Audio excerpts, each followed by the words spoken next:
Now in today's day and age, there are some fascinating animals that roam the planet. And with fascinating animals come fascinating predators, like lions, tigers, bears.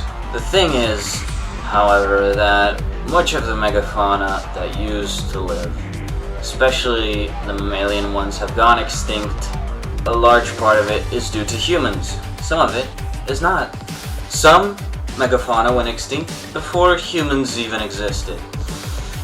But anyways, I'm just gonna talk about the greatest predators of the Cenozoic. Now the first animal that I'm going to be talking about is the dire wolf. These guys lived between 2.7 and 11,700 years ago, and they are often compared to gray wolves because they have a lot of similar traits, but there are some key differences. For example, gray wolves originated from Eurasia and wandered into America during the Ice Age, while the dire wolf is originally from the Americas. And the dire wolf had a larger skull, but it probably had a smaller brain, which is quite interesting. Now the reason for their extinction is still unknown. It could just be that gray wolves outcompeted them in a lot of places, and it could have also been that humans wiped out their primary prey. Who knows? One thing that is true is that these guys were extremely dangerous, and they were pack hunters, being able to take down prey multiple times their size. And I, for one, wouldn't like to be face to face with one of these guys. Now the next animal on this list of ancient predators is the terror bird. Now this isn't a mammal, this is a species of bird, and they could range in size depending on the species, but the largest ones could reach heights of up to 3 meters.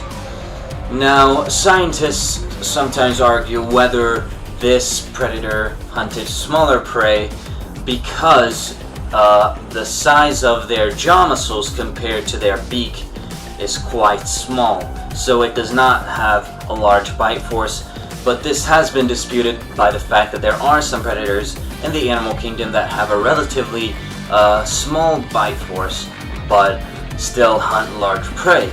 Now, if this was true, that the terror birds hunted large prey, then that would probably make them an apex predator.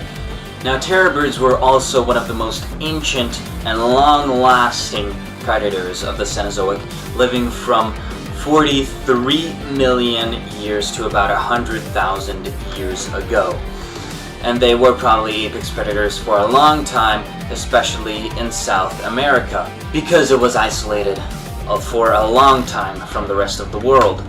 That is, until it crashed together with North America, and it was from here that another predator wandered down to South America and would completely outcompete the terror birds, and it was probably the cause of their ultimate demise. Now, the predator that completely outcompeted the terror birds were the saber-toothed cats, or Smilodon. These guys are some of the most famous Cenozoic animals of all time. Now, Smilodon lived from between 2.5 million years and 10,000 years ago. And these guys were completely insane. They were about the size of lions, or at least the largest ones were, but they were much more robust, which is, it's completely insane because lions are already extremely muscular, but it does kind of make sense once we observe the hunting tactics of Smilodon. Now, instead of using its 2 giant canines right away, it used its extremely strong upper body to pin the prey down, and once the prey was securely pinned, it would deliver the fatal blow with the 2 extremely large sabers. Now, it did it like this because the 2 giant canines were extremely sensitive and could break easily. So, to avoid this, they pinned the prey down as securely as possible so that their teeth don't break. Arguably, Smilodon is one of the greatest predators to ever exist, but it could not hold a candle to the next two animals which it lived alongside with for quite a while. Now these next two animals are both bears, and the first one might just be the largest terrestrial mammalian predator to ever live, the short-faced bear, which inhabited North America alongside dire wolves and Smilodon. Now, the crazy thing about this guy is that it was a scavenger, which means that with its insane size and power, it could steal kills from entire packs of dire wolves, or entire packs of even Smilodon or lions, or whatever it wanted. It was completely insane. If standing on its two hind legs, it could reach heights of up to 3.4 to 3.6 meters and weigh up to 1,600 kilograms, which is completely insane. And it was said that it kept humans from crossing the Bering Strait for quite a long time, or at least it kept some humans from crossing the Bering Strait. And this is one of the animals that we think humans aren't the cause of the extinction of. We don't really know why it went extinct, but we don't think it was humans, or we don't think that it was mainly caused by humans. Now the next animal, the cave bear, is a bit like a grizzly, except the size of a polar bear or a Kodiak brown bear. Now, the fascinating thing about this guy is that 75 to 85% of its diet was made up of vegetation, which is another similarity between it and grizzlies, which also feeds a lot on vegetation. And as the name implies, they lived in caves. They inhabited Asia and Europe, but these guys were extremely dangerous. Now, grizzlies are known for being some of the most aggressive bears in North America, at least, because they live inland and they have to compete a lot more for prey, whereas coastal bears might be larger, like Kodiak brown bears are a lot larger, but they're not as aggressive because a lot of their diet is made up of salmon. So imagine a grizzly, but just around twice the size. That's what cave bears were. And again, we don't think that humans were the cause of the extinction of this absolute unit of an animal. So yeah, these two bears, I believe, were the all-time greatest apex survivors and predators, maybe of all time, in fact, besides maybe some dinosaurs. But I think in terms of mammalian predators, not a lot could compete with these two. Now the next animal on this list, Hynodon, lived between 42 million and 25 million years ago. And it was similar in build to the recently extinct thylacine, except it was the size of a rhino. Now, this guy lived alongside some of the largest mammals to ever exist, including Indracotherium, which is the absolute largest mammal to ever exist, and some of the largest predators to ever exist that have to compete with those. Some of those are going to be further on this little list of ours. But anyways, Hynodon was most likely an ambush predator because it couldn't run very fast according to the skeletal structures that we have observed. It's super fortunate that this guy didn't live alongside humans, otherwise it would have probably been huge trouble, like the next animal on this list that lived alongside Hynodon. Now this next animal, the Entelodon, lived alongside Hynodon all over Asia and Europe. They were extremely aggressive, even to each other. They earned the nickname Hellpig, which just tells you everything you need to know about them. They were omnivorous, like the cave bear, but they were extremely dangerous nonetheless. And like many Cenozoic creatures, they were larger than their modern relatives, but they had smaller brains, which kind of seems to be a trend. So yeah, except for bears. Bears are just consistent everywhere. They're always absolute beasts, but the Entelodon is what I'm talking about right now, and it is the Hellpig. Just look at this thing. It is ridiculous.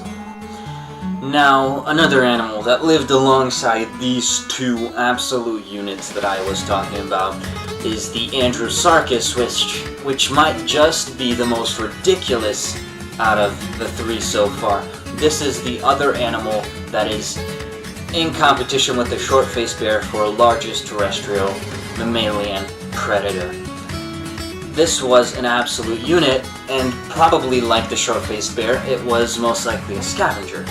This animal also inhabited coastal areas a lot of the times. They probably ate turtles and shellfish, but there's no doubt that it also hunted giant herbivores that lived alongside it.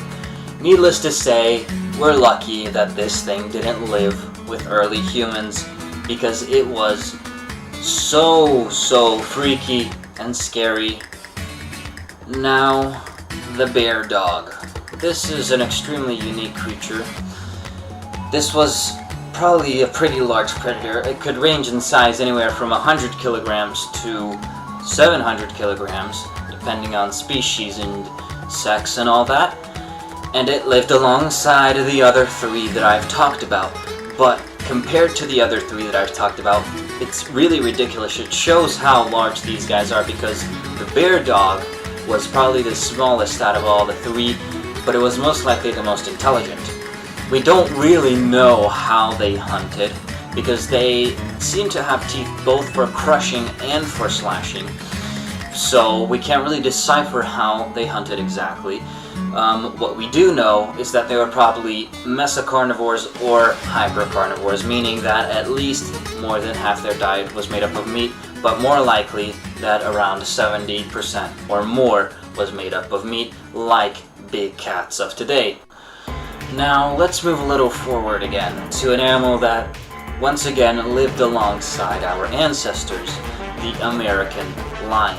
Now, this thing lived between 125,000 to around 12,000 years ago, and it was most likely the largest big cat to ever exist, being about 25% larger than modern day lions, which is massive. Now, these guys hunted in packs, most likely like modern day lions, and it could take all sorts of megafauna down, from deer to bison to even young mammoths.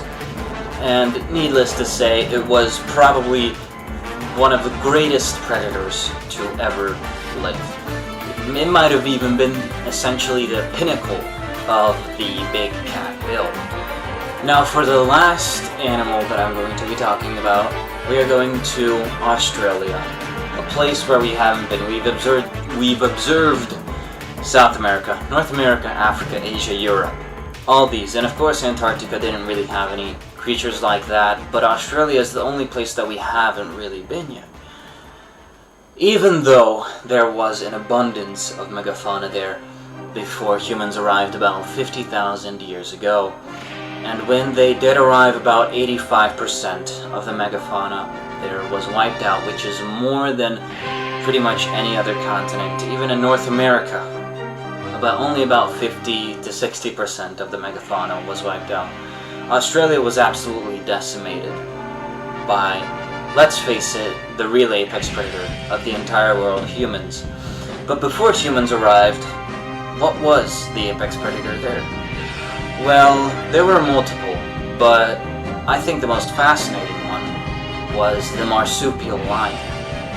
Now, scientists actually argued for a while whether this was really a predator or not, because they couldn't really decipher it based on its skull. It didn't really have the classic jaws or jaw structures that a mammalian predator has. Now, this could just be due to the fact that it's closed off from the rest of the world, and they evolved completely differently in Australia. Completely different animals evolved there that no other place has. So that might just be an answer, or it could have actually been a herbivore, but it's more likely that it was a carnivore. However, it was not an actual lion, it was just a marsupial, but it did resemble lions quite a bit. Now, like cats, it had retractable claws, and based on its bone structure, it probably couldn't really run too fast, so it was most likely an ambush predator. And another interesting thing is that because of the retractable claws, it was probably arboreal, maybe a bit like a leopard or a jaguar. Now these guys could pretty much take down anything that Australia had to offer. Any kind of megafauna that lived there feared this lion, this marsupial lion. And it was the apex predator in Australia until humans arrived. And it really shows just how overpowered humans are. But anyways, this video isn't to kiss the ass of humanity. It's to talk about these fascinating creatures that are no longer here with us, unfortunately.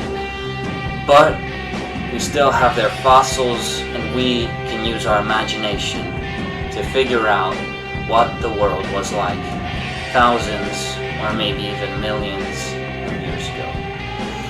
I hope you enjoyed this video. If you did, please like and subscribe, all that fun stuff. And hopefully, I'll see you in the next one.